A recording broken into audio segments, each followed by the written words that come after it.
Hello everyone, कैसे हैं आप लोग। ये सेशन आप मेरा रिकॉर्डेड देख रहे होंगे और ये सेशन मैंने इसलिए क्रिएट किया क्योंकि बहुत सारे बच्चे लगातार मैसेज करते हैं कि सर एसएससी का पेपर एक तो निकल चुका है, अगला आने वाला है 2020 में, किस तरीके से पढ़ाई करें।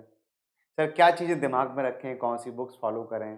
सर क्या स्ट्रेटजी रहनी चाहिए। सर जब आप पढ़ते थे तो आप जो है कौन कौन सी बुक्स को फॉलो करते थे। तो इसीलिए मैंने एक सेशन बना दिया है बिना किसी जो है वो जल्दबाजी के, बिना किसी रुकावट के।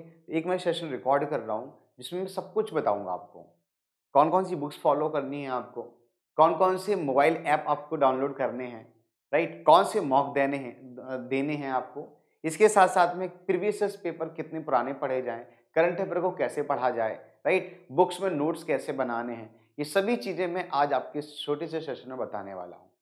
तो लास्ट तक बने रहिएगा, लास्ट में जाके मैं बहुत सारी चीज़ें आपको बताऊँगा और ये भी बताऊँगा कि अगर आप अनअकैडमी में पढ़ रहे हैं तो कैसे पढ़ाई करें और अगर आप यूट्यूब पे पढ़ रहे हैं मुझसे तो कैसे पढ़ाई करें। दोनों चीज़ों की सभी तरीके की चीज़ें मैं आपको बताऊँगा। कौन से टीचर से क्या पढ़ना है सब कुछ मैं आपको बताऊँगा, तो बने रहिए लास्ट तक हमारे सेशन में। तो स्टार्ट करते हैं हमारे सेशन को। This is all about me. Already आप मेरे बारे में जानते हैं। मैंने बीटेक किया एचबीटीआई कानपुर से, सीजीएल 17-18 का टायर 3 दिया है, टायर 4 देना है इसका। रेलवे एनटीपीसी का साइको दिया है, इसका भी मैंने मेडिकल तक दिया है। चलिए ये कोई इम्पोर्टेंट चीज़ नहीं, इम्पोर्टेंट चीज़ ये है कि अगर आपने अभी तक अनअकैडमी का ऐप डाउनलोड नहीं किया है तो डाउनलोड ज़रूर कर लें। क्योंकि अनअकैडमी पर 9 तारीख से लेकर लगभग 22-23 तारीख तक प्रीवियस ईयर्स क्वेश्चन की एक सीरीज़ चल रही है, जिसमें बहुत ही जिसका कोई पैसा नहीं है, this is free of cost, जिसमें केवल और केवल प्रीवियस ईयर्स क्वेश्चन कराए जाएँगे बाय द टॉप एजुकेटर। मेरी भी क्लास रहेगी उसमें, आप मुझे ज़रूर वहाँ पर देख सकते हैं। चलिए भाई, तो अनअकैडमी के ऐप डाउनलोड करने के बाद अगर आप चाहते हैं कि एकदम शुरू से पढ़ाई हो, बेसिक से पढ़ाई हो, हर एक चीज़ सिस्टमैटिक तरीके से बताई जाए, है ना? एकदम टीचर एकदम फ्रैंकली होके चीज़ें डिटेल में बताए, तो आप अनअकैडमी का सब्सक्रिप्शन भी ले सकते हैं। ये सब्सक्रिप्शन बहुत ज़्यादा महँगा नहीं है, आपसे सारी धन संपत्ति नहीं लेने वाले हम लोग। ये बहुत ही नॉमिनल प्राइसेज़ पर आपको मिल सकता है, ठीक है? अगर आप 24 महीने का सब्सक्रिप्शन लेते हैं, तो ये मात्र केवल आपको ₹300 पर महीने में भी आपको मिल जाएगा। ₹300 पर महीना आज के लिए कुछ भी नहीं है, आप आराम से अफ़ोर्ड कर सकते हैं। जैसे मोबाइल में रिचार्ज करा सकते हैं, ऐसे ये भी मान लीजिए कि आपका हर महीने मोबाइल में रिचार्ज हो रहा है। ठीक है भाई? ₹500 पर महीना अगर आप 12 महीने का लेते हैं, ₹600 6 महीने का लेते हैं तो ₹800 पर महीना पड़ेगा। तो आपकी ये प्राइसेज़ हैं। आपको करना कुछ भी नहीं है, आपको सिर्फ़ और सिर्फ़ अनअकैडमी का ऐप डाउनलोड करके गेट सब्सक्रिप्शन पे क्लिक करना है और आप कोई प्लान चूज़ कर सकते हैं। थोड़ी बहुत छूट आपको मिल जाएगी अगर आप मेरा कोड यूज़ करते हैं योगेन, इससे मिलेगी आपको 10% का डिस्काउंट। तो ये जो भी प्राइस आपको दिख रहा है ना यहाँ पे, ये 4800 जो है ये घट जाएगा और भी कम हो जाएगा 10%। 5600 जो है, ये 6000 जो है वो 5600 हो जाएगा, है ना? 7200 ये 7000 जो है वो 6480 रुपए हो जाएगा। तो जितने भी प्राइस यहाँ पे दिख रहे हैं आपके सारे के सारे कम हो जाएँगे, अगर आप ये फॉलो करते हैं। बाकी कोई समस्या है तो मैं हूँ आपके साथ में, है ना? मुझे आप जो है पर्सनली मैसेज करके कह सकते हैं सर ये प्रॉब्लम है, वो प्रॉब्लम है। मैं हमेशा आपके साथ हूँ। चलो भाई हम क्लास वो स्टार्ट करते हैं। उस चीज़ को स्टार्ट करते हैं जिसके लिए मैंने ये क्लास स्टार्ट की है। ये मेरा अनअकैडमी का प्रोफाइल है। तो जो बच्चे मुझे फॉलो करना चाहते हैं, आपको एसएससी में जाके मुझे योगेश सिंह सर्च करना है। 2-3 प्रोफाइल आएँगे, उसके बाद चौथे प्रोफाइल पे, तीसरे प्रोफाइल पे मैं मिल जाऊँगा आपको। ये कुछ योगेश सिंह चौहान भी हैं तो आपको मैं वहाँ पे मिल जाऊँगा। ठीक है भाई? चलो। तो अब आज मैं जो स्ट्रेटजी बताने वाला हूँ, ये 2 एग्ज़ाम्स के लिए, बल्कि सारे एसएससी के एग्ज़ाम्स के लिए सटीक है। इवन मैं तो ये कहूँगा कि जितने भी एग्ज़ाम एसएससी कराती है, सबके लिए बेनिफिशियल है, सभी के लिए सेम है। बट फिर भी बच्चे कहते हैं सर किस एग्ज़ाम के लिए, तो मैं बता देता हूँ। ये बेसिकली 2 एग्ज़ाम्स के लिए मैंने मेनली बनाई है, एक तो सीजीएल और सीएचएल 2020। सीएचएसएल का ऑलरेडी नोटिफ़िकेशन आ चुका है, तो अगर नोटिफ़िकेशन आ गया तो वही फॉर्म ज़रूर भर दो। अभी तक अगर आपने फॉर्म नहीं भरा है तो फॉर्म ज़रूर भर दें, ठीक है? और ये जो पेपर है ये अप्रैल में होगा। अभी क्या चल रहा है, नवंबर चल रहा है, नवंबर खत्म ही होने वाला है, दिवाली में आपका समय निकल जाएगा। तो दिसंबर, जनवरी, फरवरी, मार्च 4-5 महीने बचे हैं आपके पास। अभी 4-5 महीने बचे हैं तो 4-5 महीने में आपको कैसे तैयारी करनी चाहिए। 4-5 महीने में क्या एग्ज़ाम निकल सकता है? बिल्कुल निकल सकता है। मैंने निकाला है, सभी निकालते हैं। तो आप आराम से एग्ज़ाम निकाल सकते हैं कि कैसे निकालेंगे मैं आपको बता देता हूँ। देखो, सबसे पहला तो मूल मंत्र क्या है, ठीक है? मूल मंत्र का मतलब है कि बेसिक चीज़ क्या है? बेसिक चीज़ ये है कि रेगुलरिटी इज़ मस्ट। हमारे साथ में सबसे बड़ी प्रॉब्लम यही है, सबसे बड़ी प्रॉब्लम भाई। कभी-कभी मेरे साथ भी नहीं है, मैं भी अगर पढ़ने बैठता हूँ तो मैं एक दिन 5 घंटे पढ़ लेता हूँ, एक दिन 4 घंटे पढ़ लेता हूँ, एक दिन 3 ही घंटे पढ़ लेता हूँ। मेरी तो चलो जॉब है ना? मुझे तो मतलब बहुत सारी क्लासेस भी लेनी पड़ती है, तो मैं रेगुलरिटी फॉलो नहीं, लेकिन आपके लिए मैं बता देता हूँ कि जो चीज़ जब मैं पढ़ता था तो रेगुलरिटी बहुत मस्त थी। रेगुलरिटी मस्त का मतलब है, अगर आपने टाइम टेबल बनाया नहीं है तो टाइम टेबल जरूर बनाना। टाइम टेबल अगर आपका नहीं है तो मान लीजिए आपकी आधी प्रिपरेशन तो अधूरी है। अभी आपको कब कितने टाइम पर कौन सा सब्जेक्ट पढ़ना है ये आपको नहीं पता है, तो फिर आपको कौन कौन गाइड करेगा? मैं तो ये कह रहा हूँ कि चलिए आप समय निकाल लीजिए कि हमारी 10 बजे से लेके 2 बजे तक कोई क्लास नहीं है, तो इस टाइम पे मुझे ये सब्जेक्ट पढ़ना है ना? अब ये मान के चलिए कि आपका 4 सब्जेक्ट है ना? 4 सब्जेक्ट हैं, रीजनिंग है, मैथ है, इंग्लिश है, राइट? जीएस है। इन 4 सब्जेक्ट में अगर टाइम बाँटोगे, हर सब्जेक्ट को 1-1 घंटा भी दोगे, तो अभी कितने 4 घंटे तो आपके हो गए, जो आपको खुद से पढ़ने हैं। और अगर 1-1 घंटे की क्लास मान लो, तो 4 घंटे ही हो गए, मतलब दिन का आपका टोटल 8 घंटा हो गया। तो अगर आप 8 घंटे निकाल नहीं पा रहे हो, तो समझ लीजिए आप कहाँ पे हो। 8 घंटे तो निकालने ही निकालने हैं। कभी-कभी टीचर ऐसा पढ़ाता है कि आपको एक्स्ट्रा पढ़ने की जरूरत नहीं पड़ती है। जैसे मैं पढ़ाता हूँ तो मैं क्लास में ही सब कुछ कराता जाता हूँ। सिर्फ रिवीजन के लिए आपको अपना समय निकालना होगा, तो वीक में 1 दिन या 2 दिन अगर आप रिवाइज कर लोगे अकेला, तब भी आपको एक्स्ट्रा पढ़ने की जरूरत नहीं पड़ेगी। लेकिन मैथ्स में तो पड़ेगी ना यार। मैं तो कहूँगा मैथ्स में आपको 1 की जगह 2 घंटे देने पड़ेंगे, तो आपका 4 घंटा वापस से लौट के आ ही जाएगा। समझिए इस बात को। इंग्लिश हो सकता है कुछ बच्चे की अच्छी ना हो, तो उसे 1 घंटा एक्स्ट्रा 2 घंटे एक्स्ट्रा देना पड़ेगा। तो आप ये मान के चलिए कि आपको दिन में 8 घंटे निकालने ही निकालने हैं। ये आप मान के चलिए, अगर 6 महीने का समय है, 6 मंथ का टाइम है, और अगर आप डेली 8 घंटे नहीं दे पा रहे हो, तो भगवान आपका भला करे। मैं तो भाई यही कह सकता हूं। ठीक है भाई मेरे, आगे देखते हैं आगे क्या है। Next one, complete and deep analysis is की टू सक्सेस। नो, अब बिग नो। बहुत सारे बच्चे ये कहते हैं कि देखो हम बैच ज्वाइन करेंगे, जीएस का बैच ज्वाइन करेंगे और एकदम डीप में पढ़ लेंगे कि अकबर के कोट में कितने बटन थे, ये भी याद कर लेंगे। हड़प्पा में खुदाई हुई थी तो कितनी ईंट जो था वो उसका एरिया क्या था, उसका सरफेस एरिया क्या था, उसका वॉल्यूम क्या था। भाई मेरे, अगर आपको सीएचएसएल सीजीएल का एग्जाम निकालना है तो आपको ये देखना पड़ेगा कि एग्जाम में क्वेश्चंस किस तरीके के आ रहा है, आपको उसी तरीके से पढ़ना है। सीएचएसएल का 2020 में एग्जाम हुआ, आप देखिए कि पेपर में कितने सारे क्वेश्चन रिपीट हो रहे हैं। 25 क्वेश्चन में 10 क्वेश्चन, 12 क्वेश्चन, 15 क्वेश्चन रिपीट हो रहा है। 5 क्वेश्चन नए आ रहे हैं और 5 क्वेश्चन अपने तरफ से वो घुमा फिरा के दे रहा है। लेकिन क्या नई तो जीएस नहीं बना देगा? तो आपको ये देखना पड़ेगा कि हमें कम से कम समय में ज्यादा से ज्यादा कैसे पढ़ना है। तो पढ़ते रहिए, 5 साल पढ़ते रहिए, आपकी कभी जीएससी कंप्लीट नहीं होगी। तो मैं आपसे ये कहूंगा कि भाई आपको डीपली नहीं जाना है, आपको जितना जितना आपके लिए जरूरी है उतना ही पढ़ना है ना? इसके लिए आपको, अगर आप जीएस पढ़ रहे हो तो फिर आपको कहीं और कहीं जाने की जरूरत नहीं है। मैं खुद ही इतना प्रॉपर्ली बताता रहता हूँ कि भाई ये इंपॉर्टेंट है, ये पढ़ लो, ये इंपॉर्टेंट है, ये पढ़ लो। अगर मैं एक स्टेट पकड़ लेता हूँ तो उस स्टेट के बारे में जितनी इंपॉर्टेंट चीजें हैं मैं क्लास में बता देता हूँ कि ये इंपॉर्टेंट चीजें इसी बार पूछी गई है, पिछले साल पूछा गया है, पूछे जा सकता है, सब कुछ चीजें बताता चलता हूँ। तो आपको एक्स्ट्रा पढ़ने की जरूरत नहीं पड़ेगी। खैर आगे चलते हैं। लेकिन आपको और सब्जेक्ट में पढ़ना है, जैसे मैथ्स में आपको प्रॉपर्ली पढ़नी है, राइट? मैं जीएस का भी बता रहा हूँ ये चीज, लेकिन अगर मैं मैथ्स में कहूँ तो मैं कहूँगा प्रॉपर्ली पढ़ना है आपको। इंग्लिश की अगर मैं बात करूँ तो इंग्लिश में कभी कभी बहुत सारे बच्चे मैंने देखे हैं सिर्फ वोकैबुलरी पढ़ते रहते हैं। वो मैं सुबह से लेकर शाम तक वोकैबुलरी पढ़े जा रहे हैं, वोकैबुलरी पढ़े जा रहे हैं, उन्हें एरर आता नहीं है। अगर जैसे मैं इंग्लिश की बात करूँ सीजीएल की, तो भाई मेरे अगर इंग्लिश की मैं बात करूँ, ध्यान देना मैं क्या कह रहा हूँ। इंग्लिश के मेंस के पेपर में 60 नंबर के 2 टॉपिक आते हैं जो बहुत ही आसान है, नरेशन और पैस और वॉइस। नरेशन और वॉइस ये भी 30 क्वेश्चन आता है, ये भी 30 क्वेश्चन आता है। सिर्फ इन 2 टॉपिक से आपके 60 से 70 नंबर हो जाते हैं। और वोकैबुलरी कितनी आती है? 2-3 क्वेश्चन एंटोनिम से आते हैं, 2-3 क्वेश्चन सिनोनिम से आते हैं, 2-3 क्वेश्चन वन वर्ड सब्स्टिट्यूशन से आते हैं। ऐसे ही मतलब ये प्री की बता रहा हूं, मेंस में भी ऐसे 10 क्वेश्चन आते हैं, 5-5 क्वेश्चन आते हैं। तो अब वो 10 क्वेश्चन के लिए आप ये 60 क्वेश्चन नहीं पढ़ रहे। वो तो उनकी तो गारंटी है कि पता नहीं हो या ना हो, लेकिन इसकी गारंटी है कि 100% क्वेश्चन सही होंगे। तो आपको ये भी पता होना चाहिए सिलेबस में कि किस टॉपिक से कितने क्वेश्चन आते हैं। मस्ट है भाई ये तो। अगर आपको किसी भी एग्जाम को क्लियर करना है तो आपको ये देखना पड़ेगा कि वो पूछ किस तरीके से रहा है। समझ रहे हो मेरी बात? चलो भाई आगे देखते हैं। The short trick to memorise everything. हर एक चीज को शॉर्ट ट्रिक की तरीके से याद करने की कोशिश करो। अब ये शॉर्ट ट्रिक का मतलब क्या है? बहुत सारी चीजें होती है, जैसे मैंने दर्रे की बात करूं कि भाई सिक्किम में कौन कौन से दर्रे हैं, तो मैं कहता हूँ नाथुराम जेल में। तो अब ये नाथुराम जेल से भले ही छोटा सा चीज है, लेकिन इससे आपको 2 दर्रे तो याद हो गए भाई। समझ नहीं समझ रहे? तो कहने का मतलब ये है कि जब भी कोई चीज आपके सामने आए तो उसे किसी ना किसी तरीके से कनेक्ट करने की कोशिश करो, है ना? किसी न किसी तरीके से कनेक्ट करके कोशिश करोगे तो चीजें आपको जल्दी याद रहेंगी, नहीं तो आप सीधे पढ़ोगे तो भूल जाओगे। ठीक है? Elimination method is the best method, very very important. मैं अक्सर इस मेथड से क्वेश्चंस को सॉल्व करता हूं। अगर 25 क्वेश्चन है तो मैं 4-5 क्वेश्चन में जरूर एलिमिनेशन मेथड सॉल्व करता हूं। एलिमिनेशन मेथड का मतलब ये है कि भले ही आपको ना पता हो, लेकिन आपको एलिमिनेट करना आता है तो आपका क्वेश्चन बन जाएगा। एलिमिनेट करने का मतलब एक क्वेश्चन दे रखा है कि भाई ये बताइए पानीपत का युद्ध कब हुआ था।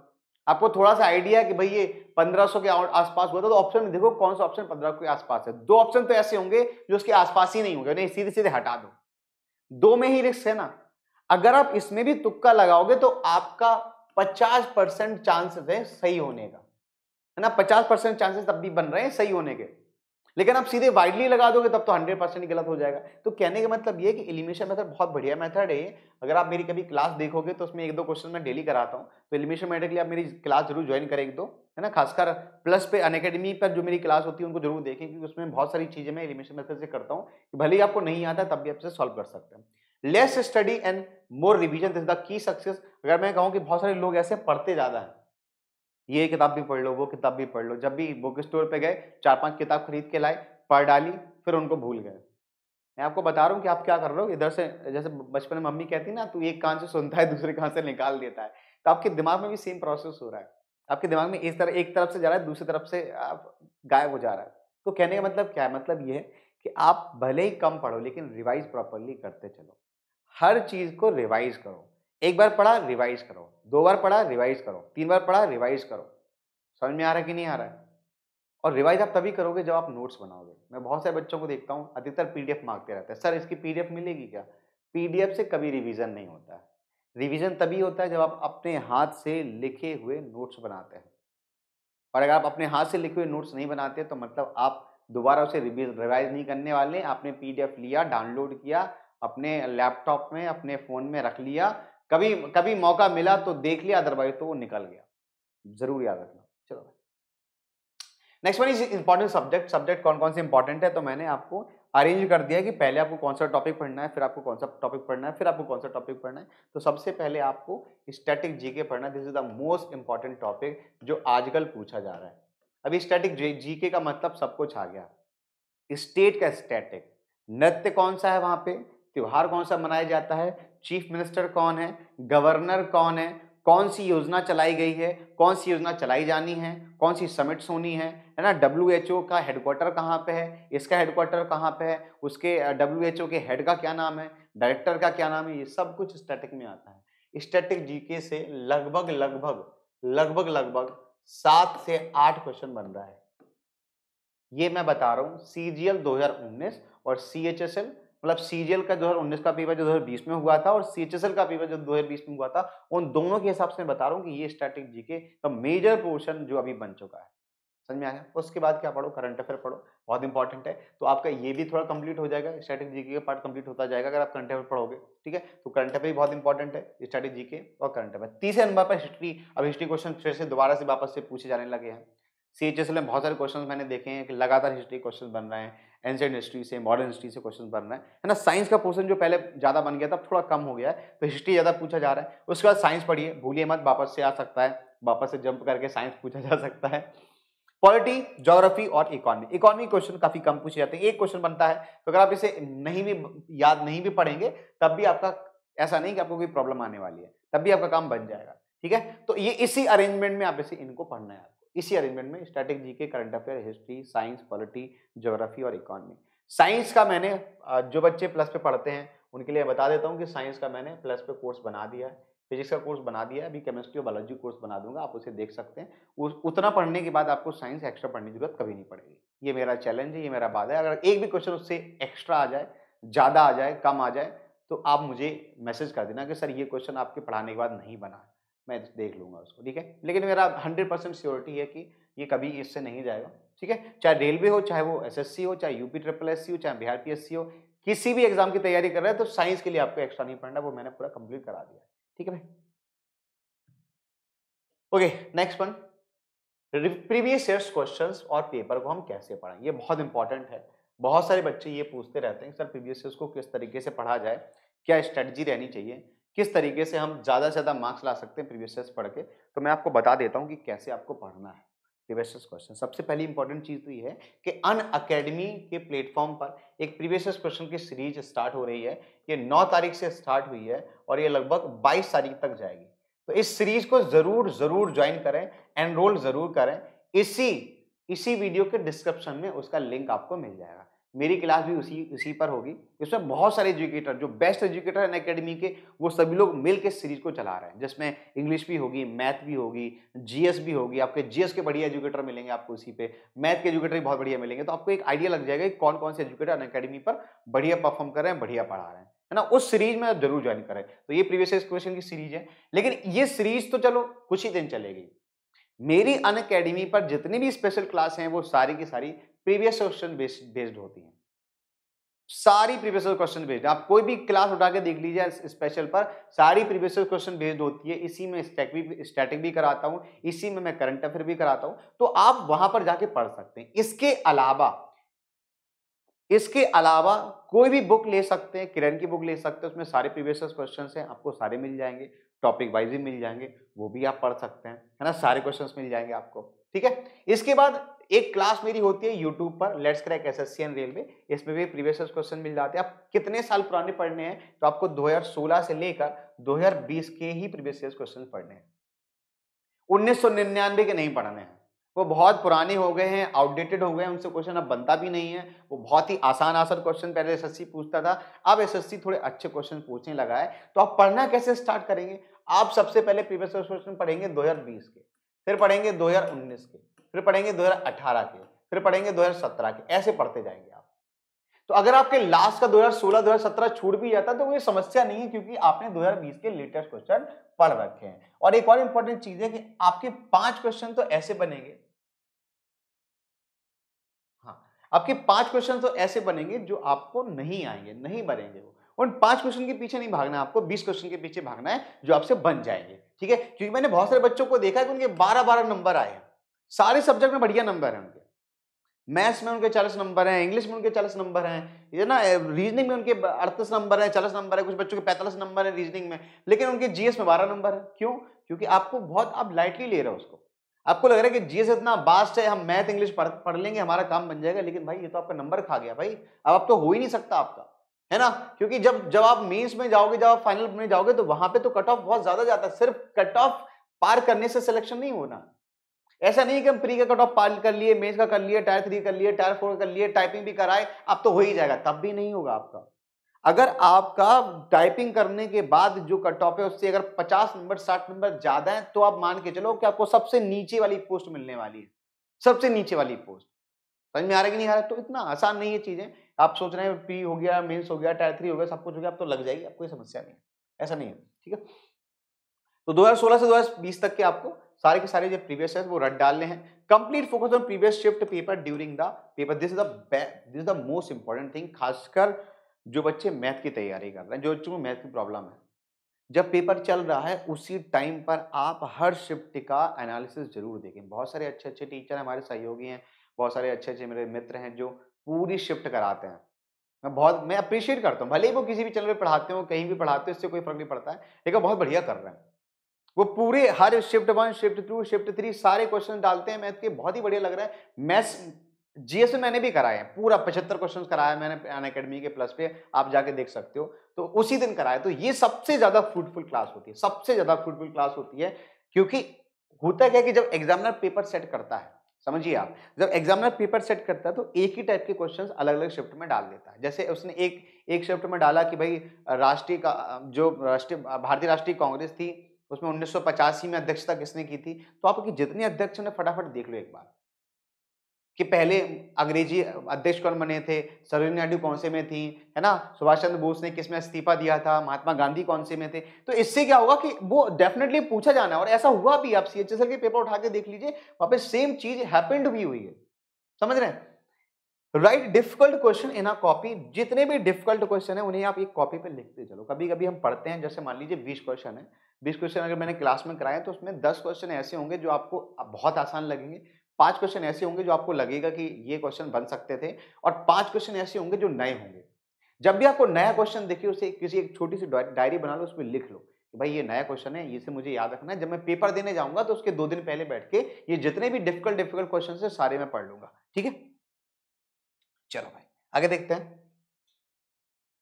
ओके, नाउ करंट अफेयर कैसे पढ़ना है? करंट अफेयर के लगभग 3 से 4 क्वेश्चन पूछे जाते हैं हर एक, ये इनमें स्टैटिक नहीं है, स्टैटिक हटा के मैं बता रहा हूं।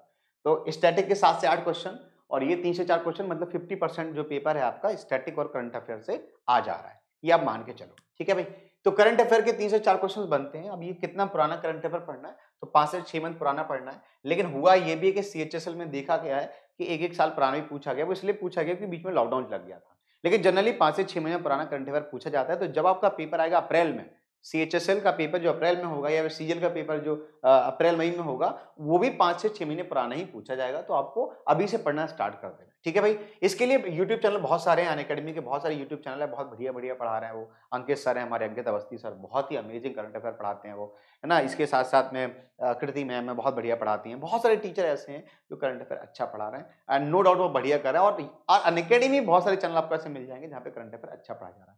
मैं भी अपनी क्लास में 5-6 क्वेश्चन करंट अफेयर के देता हूँ, लेकिन मैं बहुत ज्यादा इंपॉर्टेंट ही देता हूँ, पूरा नहीं बताता हूँ क्योंकि वो आना भी नहीं है। आपको बहुत ज्यादा डेटा याद नहीं रखने हैं, फैक्ट याद नहीं रखने हैं आपको।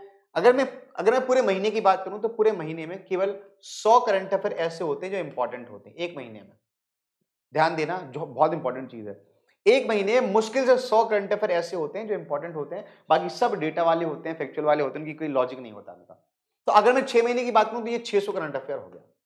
तो आपको 600 करंट अफेयर पढ़ना है। तो अगर आप एक बार भी एक दो, अगर जैसे हर महीने पढ़ोगे तो वो आपको आसान भी लगेगा, 100 ही करंट अफेयर पढ़ने हैं। अब एक साथ 600 लेके बैठोगे तो फिर आप समझ ही लीजिए, होता नहीं है कि हम तो भाई क्या कहते हैं, चाणक्य के चाचा है। तो चाणक्य के चाचा तो दिमाग इतना तेज है कि एक साथ 600 पढ़ लेंगे। 600 नहीं पढ़ पाओगे आप, है ना? 600 नहीं पढ़ पाओगे तो पढ़ोगे कैसे? आपको 100-100 पढ़ना है या फिर वीकली पढ़ लो। वीकली अगर पढ़ोगे तो मुश्किल से 20-25 करंट अफेयर इंपॉर्टेंट होते हैं। तो ये कैसे पता चलेगा, कहाँ मिलेगा? तो आप मेरी क्लास देख सकते हो, वहां पे मैं 5-5 क्वेश्चन कराता हूँ डेली के daily. 5 current affair question daily कराता हूँ, तो वो 5 ही इंपॉर्टेंट होते हैं एक दिन के लिए, एक दिन के लिए या 2 दिन के लिए, एक हफ्ते के लिए। तो 5-5 क्वेश्चन की जो सीरीज है वो आप देख सकते हो। उसमें 5 क्वेश्चन स्टैटिक के रहते हैं, 5 से 10 क्वेश्चन करंट अफेयर के रहते हैं। उतना सफिशियंट है। उससे ज्यादा अगर आप पढ़, क्योंकि सीएचएसएल या सीजीएल के पेपर में सिलेक्टिव पढ़ना बहुत इंपॉर्टेंट है, बहुत इंपॉर्टेंट है। ये कहते हैं समुद्र है, ज्ञान का दरिया है, ज्ञान का समुद्र है। जितना जितना डूबते जाओगे उतना डूबते जाओगे, जितना तैरते जाओगे उतना तैरते, कभी खत्म ही नहीं होना ये। Okay, so app of current affair, तीसरी इंपॉर्टेंट चीज है कि बहुत सारे ऐप आने लगे हैं करंट अफेयर के जो आपको डेली के डेली इसके प्रैक्टिस कराते हैं। तो आप अपने हिसाब से देख सकते हैं। मेरे हिसाब से बहुत बेस्ट जो है वो अनअकैडमी का ही ऐप है, उसमें ही करंट अफेयर लगातार आते रहते हैं। लेकिन और भी बहुत सारे ऐप है जिन्हें आप फॉलो कर सकते हैं, मैं आप ऐसे तो नहीं बता सकता, लेकिन आप सर्च करोगे तो आपको मिल जाए। ठीक है भाई, note down 5 to 8 important current affair question daily के डेली नोट करिए इनको आप। डेली के डेली 5 से, आपको कुछ भी नहीं करना है, सुबह 5 मिनट बैठो, ठीक है? 5 मिनट बैठ जाओ, बस 5 मिनट, मैं जिससे ज़्यादा समय नहीं माँगूँगा आपसे। 5 मिनट बैठो, 15-20 करंट अफेयर इंपॉर्टेंट होते हैं। जब आप पढ़ने जाओगे, मेरी क्लास लोगे तो आपको पता चल जाएगा कि सर किस तरह के क्वेश्चंस कराते हैं। उनको आप एक बार नोट डाउन कर लो, ठीक है?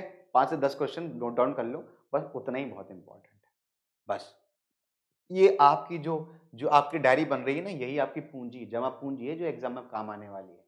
जब आप एग्जाम के 10 दिन बचेंगे ना, तो आपको ऐसा लगेगा, फीलिंग आएगी कि अपन ही भगवान है, आपको सब कुछ आता है। ऐसी फीलिंग आएगी जब आप ये फॉलो करोगे आप। समझ रहे हो ना? क्योंकि आपको जब भी कोई क्वेश्चन पूछिए करंट अफेयर का, आप 6 महीने पुराने आपने तो लिख रखा है ना, आपने रिवाइज कर रखा है ना, सब कुछ कर रखा है, तो आपको तुरंत याद आ जाएगा, हाँ मैंने लिखा था, ये पढ़ा था, ये चीज़ इसमें थी। और जब ऑप्शन में होगा तो अपने आप क्लिक होता है कि हाँ इसका यही आंसर सही है। ठीक है? रिवाइज वीकली रिवाइज जरूर करें जो भी करंट अफेयर आप लिख रहे हो। जैसे आपने करंट अफेयर डेली के 5-6 करंट अफेयर लिखे, ठीक है? 5 मान लो 5 लिखे तो 5 इंटू 6 दिन के कितने हो गए? 30 करंट अफेयर हो गए। अब ये 30 करंट अफेयर को आपको रिवाइज करने में मुश्किल से 7 से 8 मिनट लगेगा। मुश्किल से 7 से 8 मिनट लगेगा, इससे ज़्यादा समय नहीं लगेगा आपको, क्योंकि आपने बहुत शॉर्टली लिखे हुए हैं करंट अफेयर के नोट्स, ठीक है? और शॉर्टली लिखना स्टार्ट सोचो, शॉर्टली कैसे लिखा जाता है? जैसे मैंने आपसे ये कहा, ठीक है? अब जैसे मैं सपोज दैट कोई भी एक योजना ले लो, जैसे मैंने कहा कि मातृ स्मृति योजना है, ठीक है? मातृ स्मृति योजना है, तो आपको क्या याद रखना है कि ये योजना कहाँ चलाई गई है? तो आपको वेस्ट बंगाल याद रखना है, ठीक है? वेस्ट बंगाल याद रखना है। ये मातृ स्मृति लिखा, एक लाइन में लिखते चले जाना है। तो आपको क्या लिखा है? जैसे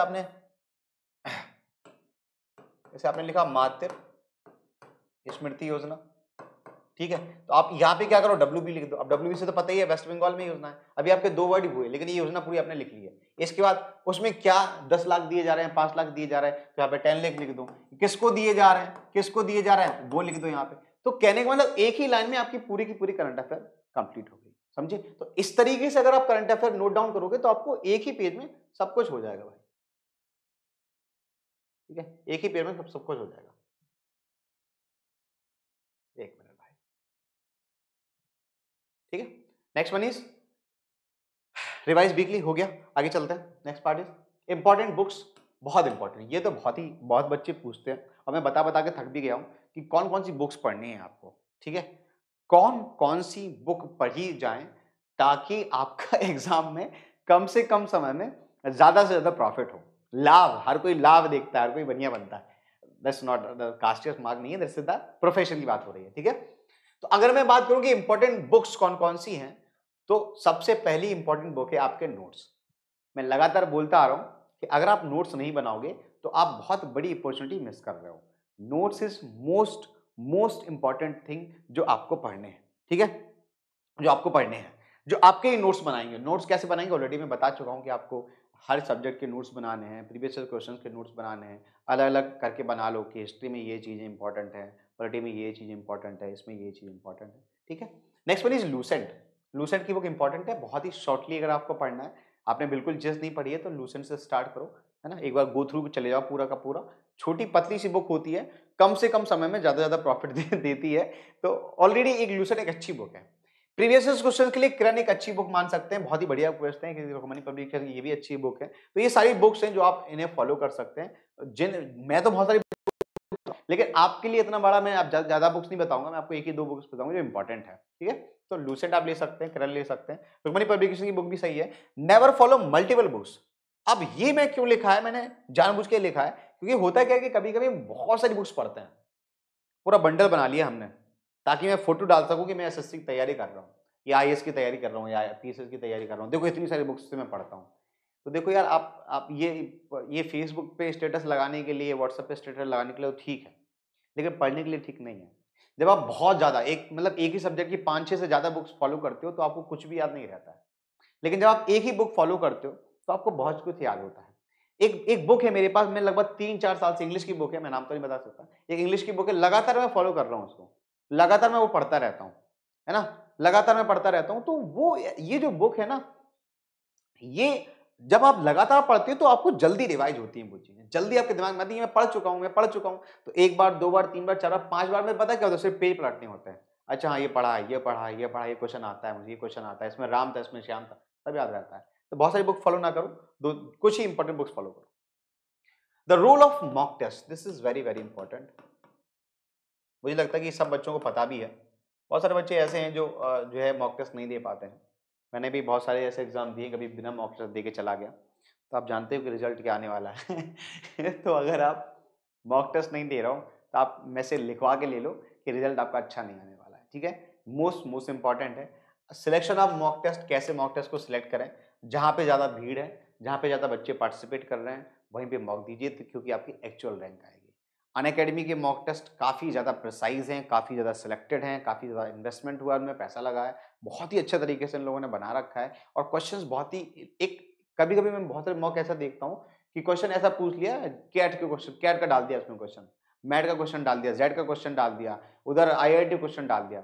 ऐसे ऐसे मॉक टेस्ट से होता है क्या कि बच्चों को ये लगता है कठिन क्वेश्चन इसमें है। लेकिन क्या एसएससी कठिन क्वेश्चन पूछता है? नहीं, एसएससी कठिन क्वेश्चन नहीं पूछता है। एसएससी लॉजिकल क्वेश्चन पूछता है, एसएससी यूनिक क्वेश्चन पूछता है, ऐसे क्वेश्चन पूछता है कि आपकी वो नॉलेज चेक करना चाह रहा है। उसे ये डिफिकल्ट बना के उसे क्या मिलने वाला है, वो सिर्फ ये जानना चाहता है कि आपको प्रॉपर्ली चीजें आती हैं या नहीं आती हैं। तो जो क्वेश्चंस मॉक टेस्ट ऐसे दो जो प्रीवियस क्वेश्चन पर बेस्ड हो, जैसे एग्जाम में पूछे जाते हैं उन क्वेश्चन पर बेस्ड हो, तो ऐसे मॉक टेस्ट का सिलेक्शंस करें। डेली के daily 10 questions mock test daily करें हर सब्जेक्ट का। 10 क्वेश्चंस जीएस के सॉल्व करें, 10 क्वेश्चन रीजनिंग के सॉल्व करें, 10 क्वेश्चन इंग्लिश के सॉल्व करें, और 10 क्वेश्चन मैथ के सॉल्व करें। ये अपनी आदत में डालें। जैसे हम आदत में डाल लेते हैं ना, डेली के डेली बताशे खाने हैं, बात करनी है मैडम से, है ना, तो उसी तरीके से आदत में डालें कि आपको डेली के डेली 10 मॉक टेस्ट देने। ठीक है भाई। डेली के डेली 10 मॉक टेस्ट दे रहे हैं। Okay, next one is previous set. Daily लगाएं, एक प्रीवियस सेट डेली तो नहीं लगा सकते, एग्जाम के पहले 2-3 जैसे मान लीजिए 1 महीना बचा है तो उसके पहले डेली एक प्रीवियस सेट लगाना स्टार्ट कर दें, ठीक है। चलो, okay, next one is best app for the student. बहुत सारे स्टूडेंट पूछते हैं कि सर कौन कौन से ऐप है, ये मैंने अपने मन से लगाया है, बहुत इंपॉर्टेंट था, मुझे लग रहा था कि कुछ ऐप मैं भी यूज करता हूँ, लगातार मैं यूज करता रहता हूँ। सबसे पहला और मोस्ट इंपॉर्टेंट ऐप है अनअकैडमी। मैं डेली में 2-3 बार तो इसे खोल के देखता ही हूँ। बहुत सारे मेरे सहयोगी, मेरे साथी बहुत अच्छा पढ़ाते हैं, तो चलो देख लेते हैं, मैथ्स देख लेते हैं, इंग्लिश देख लेते हैं, कुछ लोग जीएस भी बहुत अच्छा पढ़ाते हैं, जीएस भी कभी कभी देख लेते हैं। तो मैं जब सोची कि मैं अगर यूज कर रहा हूँ तो आप भी इसे जरूर यूज करें, द बेस्ट ऐप। क्योंकि यहाँ पे इतने सारे लोग हैं जिन्हें आप नहीं देख रहे हो, जो बहुत अच्छा पढ़ा रहे हैं, बहुत बहुत अच्छा पढ़ा रहे हैं। और जो लोग अच्छा पढ़ा रहे हैं तो वो तो आपकी नज़र में है ही कि सर ये तो अच्छा पढ़ा ही रहे हैं, लेकिन ऐसे भी बहुत सारे लोग हैं जो अभी बहुत अच्छा पढ़ा रहे हैं अकेडमी पर, हो सकता है कि आपकी नज़र में ना आए हो, ठीक है। टेलीग्राम बेस्ट ऐप है भाई, पीडीएफ के लिए सबसे बढ़िया ऐप है ना। मेरा भी आप चाहें तो मुझे भी फॉलो कर सकते हैं, ठीक है, तो मैं भी आपको मिल जाऊंगा यहाँ पे। तो पीडीएफ के लिए, वीडियोस के लिए, सभी चीजों के लिए इसके साथ साथ में अब क्या होने लगा है कि एक डेली के डेली सुबह करंट अफेयर का इसमें वो होने लगा, क्विज होने लगी है। अब ये बहुत ही बढ़िया ऐप है, इसमें होता क्या है कि आप वहीं पर भी क्लिक करके आप देख सकते हैं कि आपका आंसर सही है कि नहीं है। तो ये डेली 10 बजे क्विज होती है, तो आप इसमें भी सबमिट कर सकते हैं, आपको एक्स्ट्रा कुछ दिमाग नहीं लगाना, ऑलरेडी किसी ने बनाई है क्विज, आपको केवल देखना है कि आपके क्वेश्चन सही है कि नहीं है। तो ऐसे बहुत सारी क्विज यहाँ पे लगातार करवाई जाती है, ठीक है भाई। तीसरा है नज ऐप। इसमें क्या होता है, ये इंग्लिश का ऐप है, तो इंग्लिश के लिए जिन बच्चों की इंग्लिश खराब है वो इसको देख सकते हैं, बढ़िया ऐप है। इसमें क्या होता है कि आपका लगातार वो नज करता रहता है, आपको एक वर्ड आता है फ्लैश कार्ड के फॉर्मेट में कि इसका मतलब ये होता है, फिर आप देखिए कि सही है कि नहीं। अच्छा हाँ ठीक है, पढ़ लिया, फिर अगली बार में उसकी जो है वो क्विज आती है। तो ये भी बढ़िया ऐप है। और तीसरा है स्टिकी नोट। जब भी आपको लगे कि सर ने ये चीज अच्छी बता रहा है, स्टिकी नोट पे फोन पे आप फटाफट लिख लो कि ये बाद में पढ़ना है। तो आपके अब जब भी आप बाद में सोचेंगे कुछ छूट तो नहीं गया, तो आप देख लो एक बार कि स्टिकी नोट में आपने जो चीज़ लिख रखी थी वो है या नहीं है। तो इसमें नोट छोटे-छोटे बनाए जाते हैं, तो ये स्टिकी नोट, तो ये मुझे अच्छे लगते हैं। आप इसके अलार्म वगैरह भी लगा सकते हैं, ठीक है? चलो, नेक्स्ट वन इज़ डूज़। क्या आपको करना है काम? ग्रुप स्टडी ज़रूर करें। आपके पास 4-5 अगर दोस्त हैं तो उन पे स्टडी करें। अगर आप टेलीग्राम से जुड़े हैं तो वहाँ पे बहुत सारे लोग क्वेश्चंस पोस्ट करते रहते हैं। उन क्वेश्चन को जवाब दें, क्योंकि जिनको जो क्वेश्चन वही पोस्ट होंगे जो किसी को नहीं आ रहा होगा। अगर किसी को नहीं आ रहा है तो डेफिनिटली वो डिफिकल्ट है। तो ऐसे क्वेश्चंस को करने की कोशिश करें। बहुत सारे लोग टेलीग्राम पे क्वेश्चंस डालते रहते हैं कि सर इसका आंसर क्या होगा, उसका आंसर क्या होगा। तो उन क्वेश्चंस का जवाब देने की कोशिश करें, उन क्वेश्चन को सॉल्व करने की कोशिश करें। तो ग्रुप स्टडी बहुत बढ़िया होती है आजकल टेलीग्राम वगैरह पे। बस उसमें कुछ गड़बड़ ना हो, बस देख लेना एक बार कि कुछ लोग गड़बड़ भी करते हैं, लड़कियों को पर्सनली मैसेज कर देता है। ऐसे लोगों को कर नहीं सकते हम लोग। ऐसे लोग तो क्या ही बता, समाज पे कलंक है, जबरदस्ती मैसेज करते हैं। तो खैर, कहने का मतलब ये है कि ग्रुप स्टडी अपने दोस्त में कर सकते हैं, अपने सर्किल में कर सकते हैं, व्हाट्सएप ग्रुप बना के कर सकते हैं, टेलीग्राम ग्रुप बना के कर सकते हैं, लेकिन उसका पॉजिटिव मैं बता रहा हूँ, नेगेटिव मत करने लग जाना। अब उसमें शायरी चल रही है, गाना चल रहा है ना, प्रपोज चल रहा है, मैं आपको ये करता हूँ वो करता हूँ, ठीक है। नोट्स प्रिपरेशन जरूर करें, बहुत इंपॉर्टेंट है, ऑलरेडी मैं बता चुका हूँ। शॉर्ट टारगेट एंड प्लान, ये कैसे इंपॉर्टेंट है ये चीज मैं बता देता हूँ आपको। बहुत छोटे छोटे टारगेट्स बनाएं।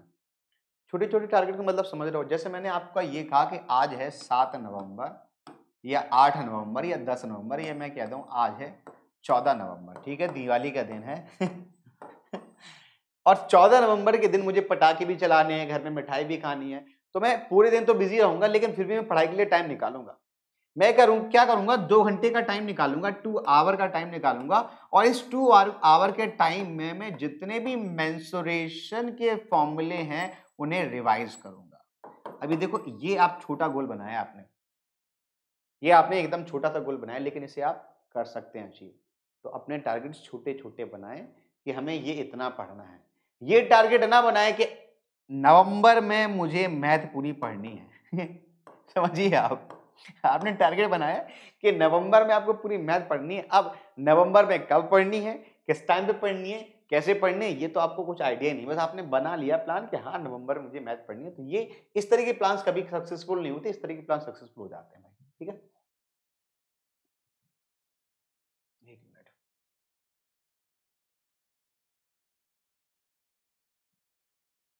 Okay, okay. And next one is keep yourself motivated. ये बहुत इंपॉर्टेंट है आज के समय में, जब लगातार वैकेंसीज घटती जा रही हैं और बहुत सारी नेगेटिविटी है मार्केट में, बहुत सारी चीज़ें हैं चल रही हैं कि आप पढ़ते रहोगे क्या? ज़िंदगी भर पढ़ते रहोगे क्या? ऐसे टाइम पे अपने आप को मोटिवेट ज़रूर रखें। ऐसे लोगों के साथ में रहें जो आपको मोटिवेट लगातार करते रहें, जो आपको आगे बढ़ाते रहें, जो आपको ये कहें कि हाँ ठीक है, आपको अच्छे से पढ़ना है, आप अच्छा करेंगे तो ऐसे लोगों के आस-पास ही रहें। ठीक है? ये बहुत ज़रूरी है। बहुत बहुत सारे लोगों को देखता हूँ हमेशा डीमोटिवेट करते हैं। क्या कर लोगे? ये तो वैकेंसी तो आ नहीं रही है ना? एग्ज़ाम तो निकल नहीं रहा है, नकल हो रही है, ये हो रहा है, वो हो रहा है। उनका भी एग्ज़ाम नहीं निकलेगा, आप टेंशन ना लो, वो ऑलरेडी जो है वो अपना गिव अप कर चुके हैं। लेकिन अब आप अपने आप को गिव अप मत करने दो, आप खुद को मोटिवेट ज़रूर रखें। ये बहुत इम्पोर्टेंट चीज़ है, ठीक है? आप कैसे कर सकते हैं, बहुत सारे लोग हैं, बहुत सारे टीचर ऐसे हैं जो डेली के डेली कुछ मोटिवेशनल स्पीच देते हैं, मोटिवेशनल वीडियो डालते हैं, उनको ज़रूर देखें। वो बहुत अच्छे से मोटिवेट करते हैं। मैं ये नहीं कर पाता हूँ, लेकिन बहुत अनअकैडमी में बहुत सारे अच्छे टीचर हैं जिनको मैं सुनता हूँ, जिनके मैं वीडियो देखता हूँ, मुझे लगता है कि बहुत बढ़िया पढ़ा रहे हैं, बहुत अच्छी चीज़ें मोटिवेट कर रहे हैं, ठीक है? पढ़ा तो सभी लोग अच्छे रहे हैं, लेकिन कुछ कुछ टीचर ऐसे हैं जो मोटिवेट करने की उनके अंदर पावर होती है, कैपेबिलिटी होती है, किसी को भी मोटिवेट करता है, बंदा एकदम पढ़ने के बाद लगेगा, आज तो मैं 10 घंटे पढ़ के ही मानूँगा, ठीक है? चलो भाई। ओके, सो क्या नहीं करना है, डोंट क्या नहीं करना है, सो आपको बहुत ज़्यादा यूज़ फ़ोन नहीं करना है, फेसबुक, व्हाट्सएप वगैरह ये आपका टाइम बर्बाद करते हैं, खासकर फेसबुक। फेसबुक मेरा बहुत टाइम बर्बाद करता है क्योंकि मैं फेसबुक पे काफ़ी ज़्यादा एक्टिव रहता हूँ। लेकिन आपको ये काम नहीं करना है, आप स्टूडेंट हो, आपको फेसबुक पे एक्टिव नहीं रहना है, कम से कम एक्टिव रहें। अवॉइड डीमोटिवेटर जो लोग ऐसे लोग हैं उनको अवॉइड करें, उन्हें उनसे कम मेल-जोल रखें और जो है थोड़ा दूरी बना के रखें जब तक एग्ज़ाम नहीं हो जाता है। यूट्यूब स्क्रॉलिंग ना करें बहुत ज़्यादा, बहुत सारे लोगों को देखा मैंने लगातार हज़ारों चैनल उन्होंने सब्सक्राइब कर दिए हैं और फिर दिन भर उसमें वीडियो आते रहते हैं, देखते रहते हैं। इसको 5 मिनट देखा, उसको 2 मिनट देखा, उसको 7 मिनट देखा, उसको 5 मिनट देखा, उसको 1 मिनट देखा। अच्छा आज सर जो है शर्ट पहन के नहीं आया ठीक-सी, तो इनको नहीं देखते हैं आज। तो ऐसी चीज़ ना करें। आप 1-2 चैनल जो आपको लगते हैं बेस्ट चैनल है, उनको आप सब्सक्राइब करें। अनअकैडमी मुझे लगता है कि अनअकैडमी मोस्टली चैनल ऐसे उनके ऐसे हैं जिनसे आपको ये जाने की ज़रूरत ही नहीं पड़ेगी, तो आप उन्हीं को ही फ़ॉलो करें। डू नॉट पैनिक, पैनिक बिल्कुल ना करें, पेशेंस रखें, पेशेंस अगर नहीं रहेगा तो फिर आपका एग्ज़ाम नहीं निकलेगा क्योंकि अब थोड़ा एग्ज़ाम का टाइम बढ़ गया है। थोड़ा टाइम लगता है एग्ज़ाम होने में, प्री होने में, मेंस होने में, अब तो थोड़ा फ़ास्ट हो गया है एसएससी का, लेकिन फिर भी इसमें टाइम लगता है। ठीक है? So last quote is don't study hard, study smart. ये एक अच्छा सा कोट मुझे मिला था, तो मुझे लगा कि भाई आपको बता दिया जाए कि स्टडी हार्ड नहीं करनी है, स्टडी स्मार्ट करनी है। मतलब स्मार्ट तरीके से आपको पढ़ना है, हार्ड वर्क नहीं करना है, स्मार्ट वर्क करना है। गधा हार्ड वर्क करता है, कोई चीज़ अचीव नहीं होती है। स्मार्टली तरीके से चीज़ें करोगे, मैनेज करके चलोगे, तो आपको बर्डन नहीं लगेगा कि यार ये भी पढ़ना है, ये भी पढ़ना है, ये भी छूट गया, वो भी छूट गया। तो स्मार्टली पढ़ो, ठीक है? तो आई होप कि ये सेशन आपको बढ़िया लगा होगा। अगर आपकी कोई क्वेरी है, आपका कोई सजेशन है, तो हमें कमेंट बॉक्स में ज़रूर बताएँ। और आपको ये सेशन कैसा लगा, ये भी हमें कमेंट बॉक्स में ज़रूर बताएँ। कुछ छूट गया है आपको बताने के लिए, तो वो भी आप कमेंट बॉक्स में लिख सकते हैं। मैं उसका जवाब ज़रूर दूँगा। ठीक है? आज के लिए इतना ही। थैंक यू और बाय-बाय। देखते रहिए और बने रहिए। लेट्स क्रैक एसएससीएन रेलवे पर।